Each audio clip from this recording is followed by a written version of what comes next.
जय Hind everyone, welcome to my YouTube channel. Hope you all are doing great in your life. तो आज की इस वीडियो में मैं आपको बताऊंगी standard medical policy PDF of Indian army related to officer entry specifically, ठीक है। और मैं आपको क्लियरली बताऊं तो इस मेडिकल पॉलिसी पीडीएफ में आपको क्लियर कट अंडरस्टैंडिंग नहीं आएगी कि क्या क्या चीज़ें होती हैं, किस किस में आपको टीआर और पीआर मिल सकता है। तो उसके लिए मैंने एक सेपरेट वीडियो बनाई है। इस चैनल पे जाके आपको प्लेलिस्ट चेक करनी है मेडिकल प्रोसेस की। उसमें सारी वीडियोज हैं वो डिटेल मैनर में एक्सप्लेन है। उनकी टिप्स बताई है मैंने, क्या क्या रिजेक्शन के कॉजेस होते हैं, टीआर पीआर में आपको कैसे अपील करना है, एसएमबी एएमबी आरएमबी क्या होता है, टीआर क्या होता है, पीआर क्या होता है। मैंने सारी चीज़ें बिल्कुल बेसिक से एक्सप्लेन की हैं। तो प्लीज़ आप उस प्लेलिस्ट को जाके चेकआउट कीजिए। आपको इस पीडीएफ को पढ़ के एक अंडरस्टैंडिंग नहीं आएगी क्लियर कट, ठीक है। आप समझ सकते हैं बट आपको 100% अंडरस्टैंडिंग नहीं आएगी।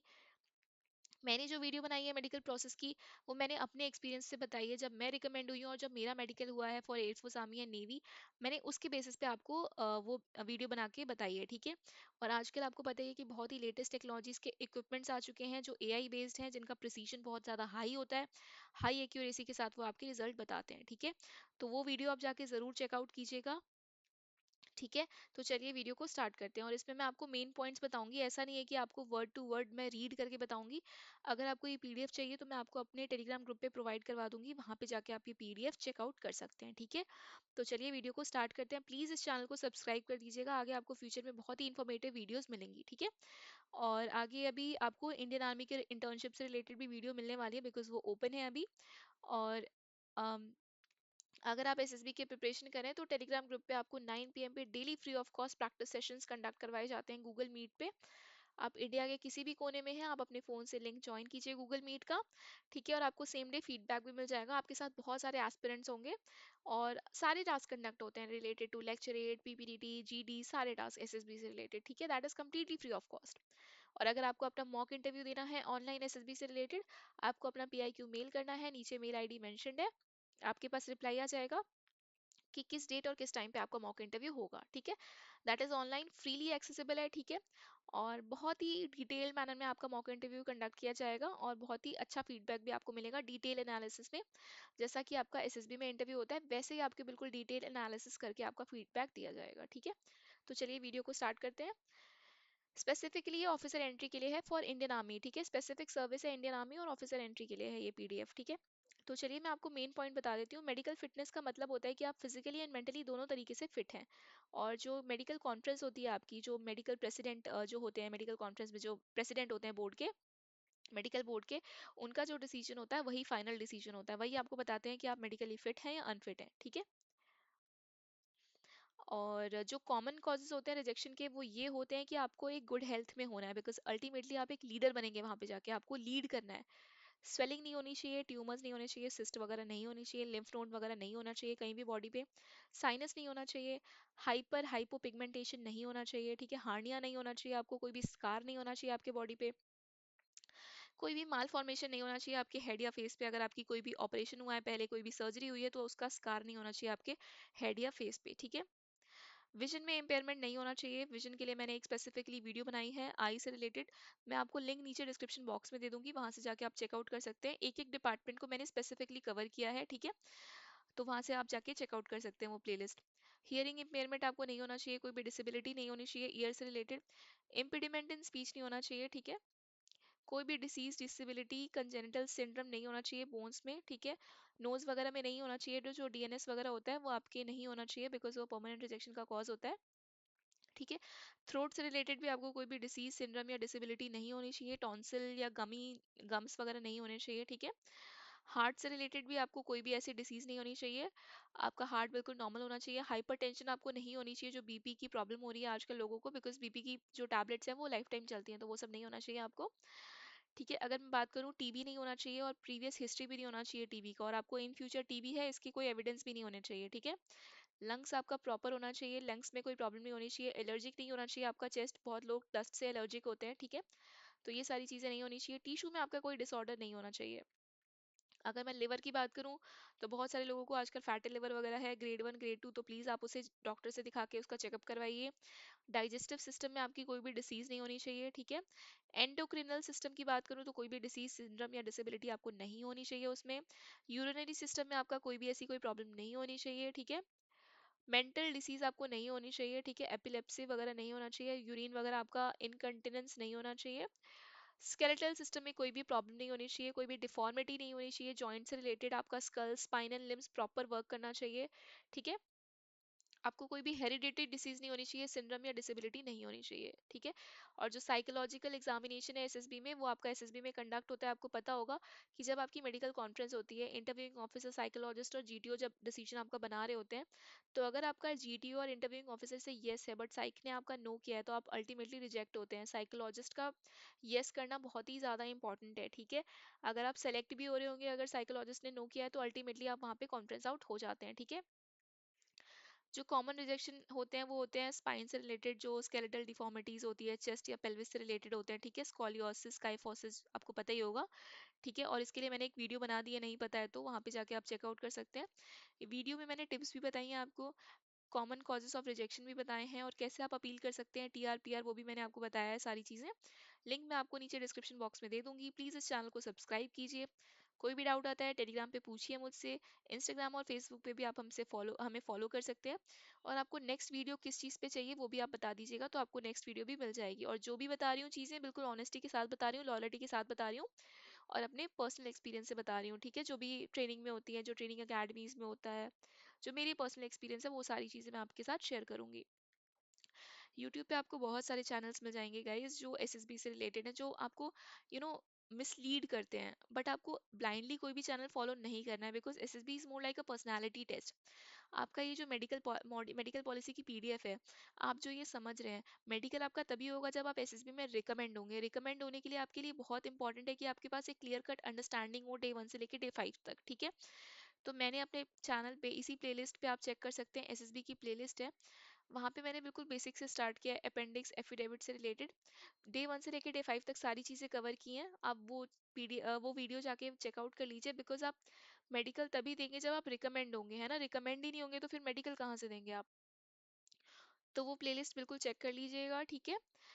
लिम्स में आपकी कोई डिफॉर्मिटीज नहीं होनी चाहिए, like knock knees, cubitus valgus et cetera है, ठीक है। फ्लैट फुट नहीं होना चाहिए। विजन से रिलेटेड आपका मायोपिया, हाइपरमेट्रोपिया, ये सब नहीं होना चाहिए, ठीक है। कॉर्निया, रेटिना, लेंस वगैरह सब अच्छे से वर्क करने चाहिए। ईएनटी में आपका तीनों सही से काम करना चाहिए। डीएनएस वगैरह है आपको तो रिजेक्शन मिलेगा, साइनस वगैरह है तब भी आपको रिजेक्शन मिलेगा।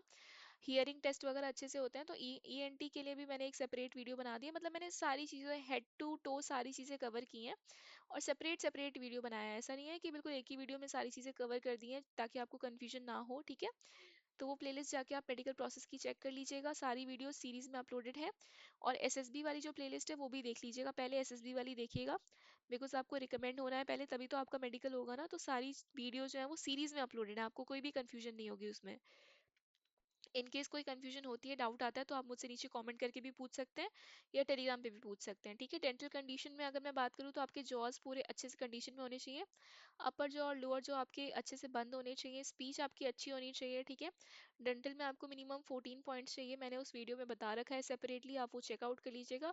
मेडिकल पॉलिसी की पीडीएफ पढ़ के आप क्लियर कट अंडरस्टैंडिंग आपको नहीं आएगी, ठीक है, बहुत ही क्लियर बात है ये। आपको वीडियो में पता चलेगा कि क्या क्या चीज़ें यहाँ पे नहीं बताई हैं, यहाँ पे तो इन्होंने सिर्फ डिसीजेस बता दी हैं, ठीक है। बट रियलिटी में जो टेस्ट होता है और जो मेडिकल पॉलिसी की पीडीएफ है, वो डिफरेंट है थोड़ी, ठीक है। आपको कैंसर वगैरह नहीं होना चाहिए, बहुत सारे लोगों को ओरल कैंसर वगैरह होता है, तो वो सब नहीं होना चाहिए, ठीक है। लूज टीथ नहीं होने चाहिए, कोई भी ऐसी आपकी मैक्सिलोफेशियल सर्जरी नहीं होनी चाहिए, ठीक है।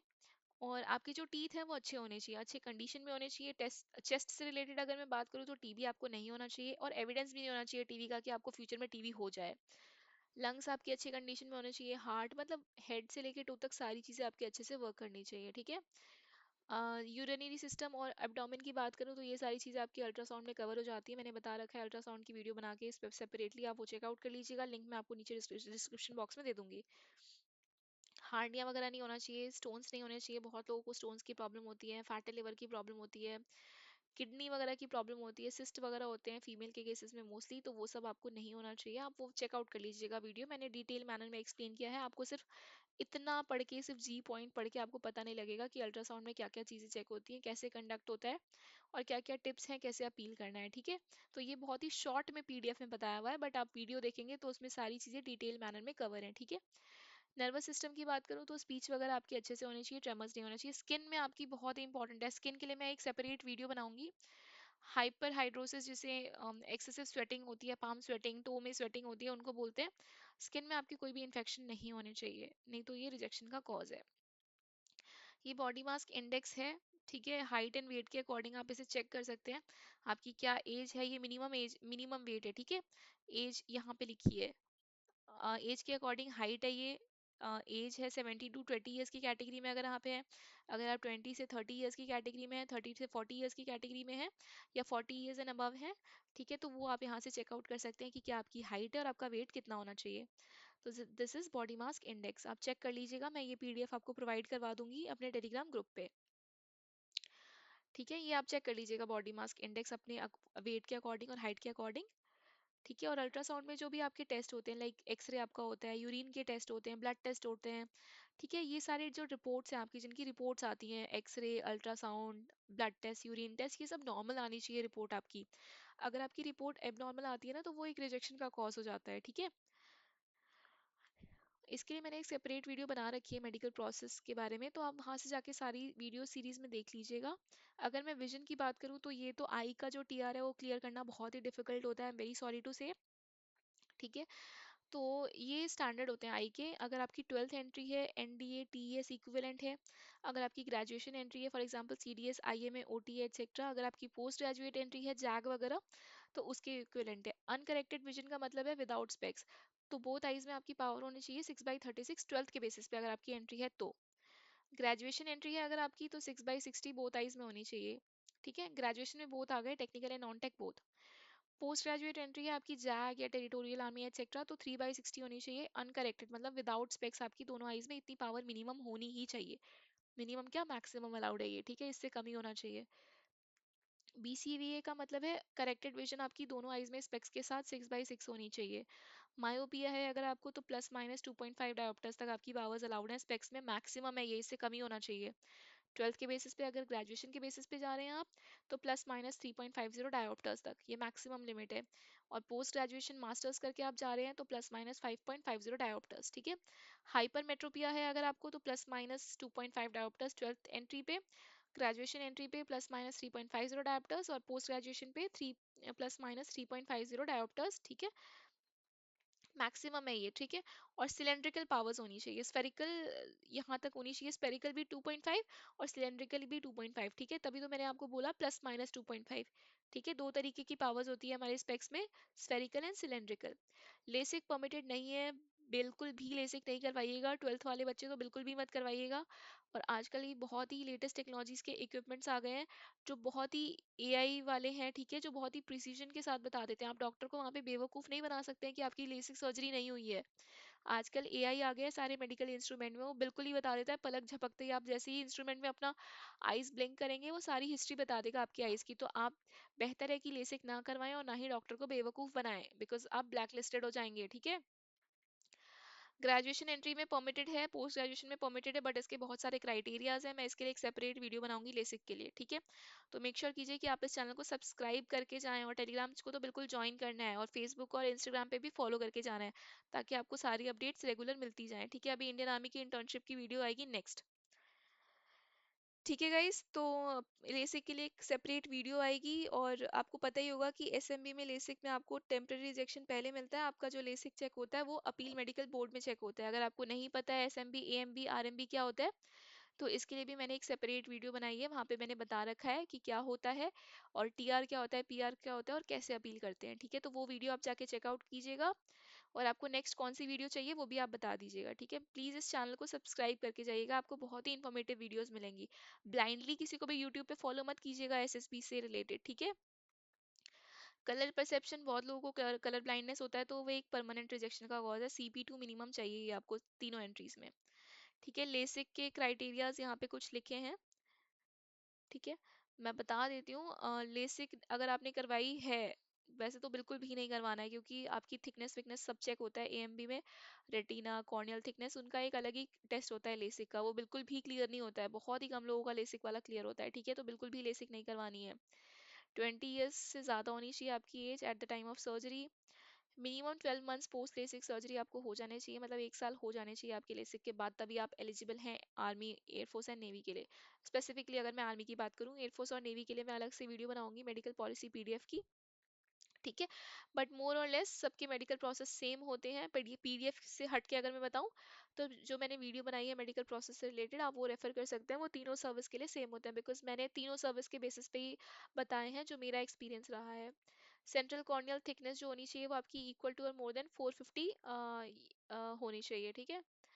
आप पढ़ लीजिएगा, थिकनेस की जो यूनिट है 450 माइक्रोमीटर में होती है शायद ये, ठीक है, पढ़ लीजिएगा। एक्शियल लेंथ जो जिसे आईयूएल बोलते हैं वो लेस देन होनी चाहिए 26 mm। Residual refraction of length होना चाहिए प्लस माइनस 1.5 डायोप्टर सिलेंड्रिकल, ठीक है। हेल्दी होना चाहिए आपका रेटिना कॉर्नियल वगैरह सब हेल्दी होने चाहिए, कोई दिक्कत नहीं होनी चाहिए। और ये लास्ट पेज है, इसमें ऐसा कुछ है नहीं, ठीक है। आपको ये प्रोसेस बता रखा है मेडिकल एग्जामिनेशन का प्रोसेस क्या होता है। पहले आपको एसएसबी देनी है, एसएसबी में रिकमेंड होना है, जिसके लिए मैंने एक प्लेलिस्ट बना रखी है एसएसबी की। सारी वीडियोस उसमें सीरीज में अपलोडेड है, आप जाइए उस प्लेलिस्ट को चेक कीजिए, अच्छे से देखिए, ठीक है। कोई भी डाउट आता है पूछिए टेलीग्राम पे हमसे।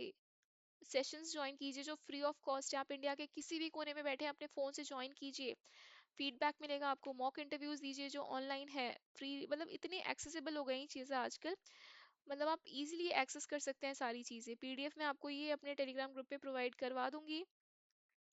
इस चैनल को सब्सक्राइब करना बिल्कुल भी मत भूलिएगा, ठीक है। एसएसबी में जब आप रिकमेंड हो जाते हैं तो फिर आप स्पेशल मेडिकल बोर्ड में जाते हैं, जहाँ पे मिलिट्री हॉस्पिटल में आपका मेडिकल कंडक्ट होता है for army and navy. For air force इनका एक अलग से हॉस्पिटल है, एएफसीएमई, जिसे हम एयरफोर्स सेंट्रल मेडिकल एस्टैब्लिशमेंट बोलते हैं, जो Subroto park western air command new Delhi में सिचुएटेड है, वहीं पे होता है आपका एयरफोर्स के लिए, ठीक है। उसके बाद अगर आपको एसएमबी में टीआर मिलता है, अनफिट होते हैं अगर आप एसएमबी में, तो आप जाते हैं एएमबी, अपील मेडिकल बोर्ड।